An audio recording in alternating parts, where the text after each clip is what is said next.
Владата ја усвои финалната верзија на Законот за високо образование и како што вели вице-премиерот Беким Сали, во него се вклучени сите предлози од универзитетите на албански јазик.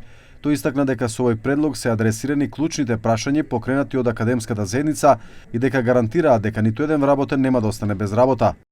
Se përfundimisht kemi arritur suksesin që të kemi një ligj të rafinuar mirë dhe e cila do të përgjigjet gjitha nevojave të arsimit të lartë në periudhën e ardhshme.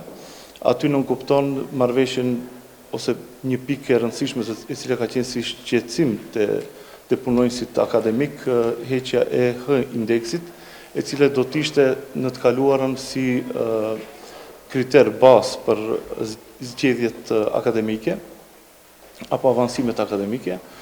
Natyrisht këtu kemi garantuar edhe të punësuarit në universitetet tona se asnjë i punësuar nuk do të largohet nga vendi i punës. Албанската опозиција не го поддржува овој предлог закон. Пратеничката на ДУИ Арбана Пашоли вели дека забелешките не се целосно адресирани, дека се создава непотребна еуфорија на социјалните мрежи. Mendoj që është një eufori të cilën ato po e bëjnë jehon nëpër rrjetet sociale.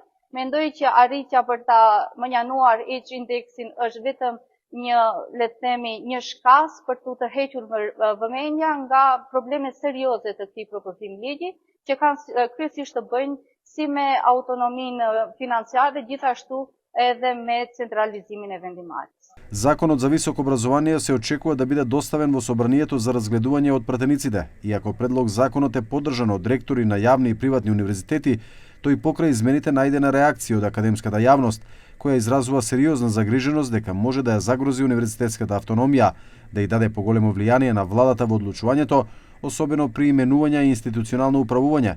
Професори и експерти предупредуваат дека тоа може да доведе до политизација на универзитетите и слабење на академската независност.